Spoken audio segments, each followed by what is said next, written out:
à tous, bienvenue sur le stand Schroff. On est aujourd'hui au salon CIFER. La société Schroff est implantée à Strasbourg. On est 250 personnes en France. Et notre mission, c'est de protéger l'électronique sensible.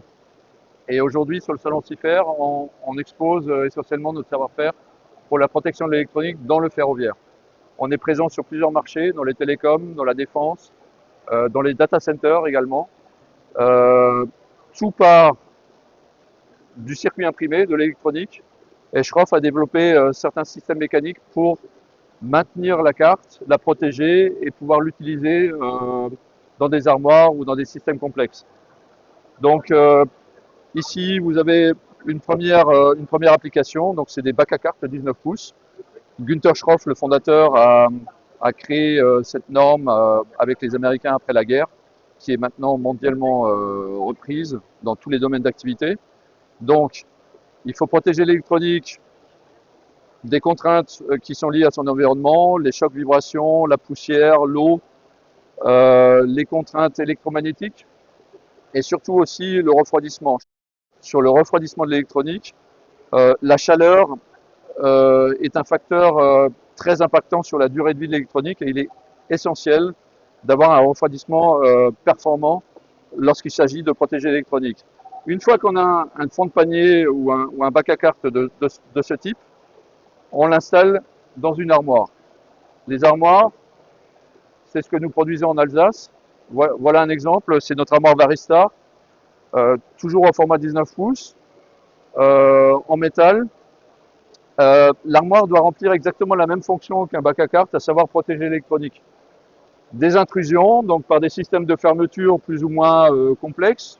Avec aujourd'hui, avec le monde du digital, on nous demande des fermetures électroniques pour voir qui a ouvert la porte, etc. Notamment pour les contraintes de cybersécurité également. Pour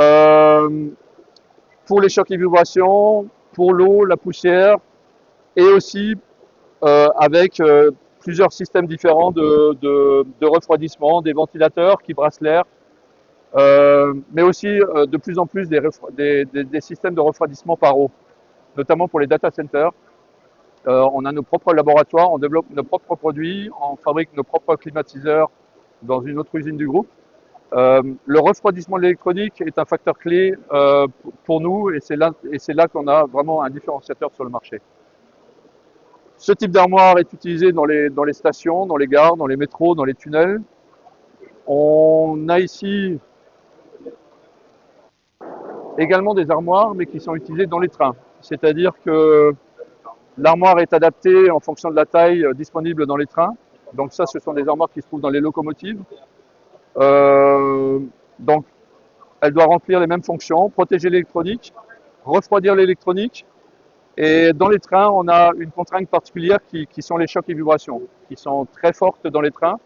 Et donc, toutes nos armoires sont testées dans des labos extérieurs en chocs et vibrations d'après certaines normes qui sont propres aux ferroviaires.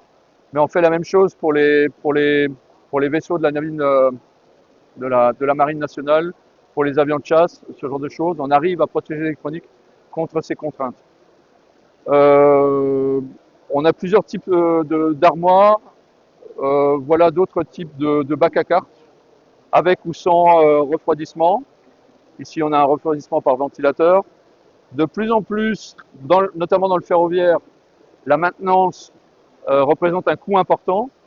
À partir du moment où on a un ventilateur, le ventilateur a une durée de vie.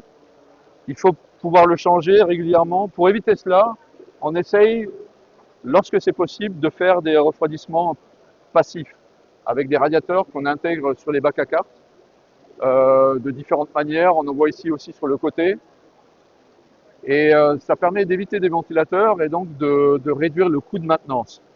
On est limité par la physique parce qu'on ne peut pas refroidir énormément de chaleur avec ces systèmes-là, mais ça fonctionne bien et c'est ce que les clients nous demandent de plus en plus. Donc on arrive à customiser le design de nos enveloppes mécaniques en fonction du besoin du client. On a vu les armoires indoor, les armoires on-board. La dernière famille d'armoires, ce sont les armoires outdoor qu'on utilise, que la SNCF utilise énormément. Je vais vous montrer une application type.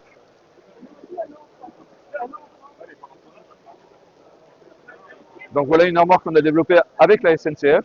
Euh, on la livre telle qu'elle, intégrée avec un système d'alimentation, donc une distribution d'énergie, un système de distribution de fibres optiques, des patch panels pour les réseaux, un onduleur avec une batterie qui permet de pallier à une coupure de courant éventuellement pendant quelques minutes, un climatiseur qui est fabriqué au sein du groupe.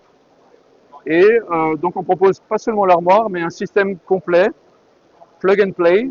L'armoire sort de nos usines, va directement sur le terrain, est installée par les équipes de la SNCF, mise en service. On n'a plus besoin de passer par différents prestataires.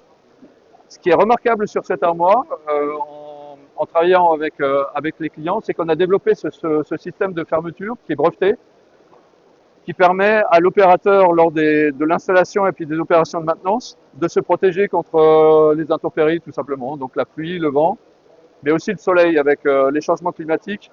On a eu des retours de terrain, les opérateurs apprécient grandement ce système de protection, tout simplement par rapport au soleil.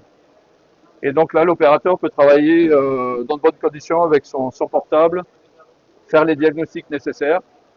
Et c'est quelque chose qui est vraiment maintenant très demandé dans différents marchés, c'est que euh, on livre non plus un produit, une armoire vide, mais vraiment une solution technique pour gagner du temps sur l'installation sur le terrain. Voilà, je pense que je vous ai donné un petit aperçu de ce que je crois que vous pouvez faire dans le ferroviaire. Merci à vous.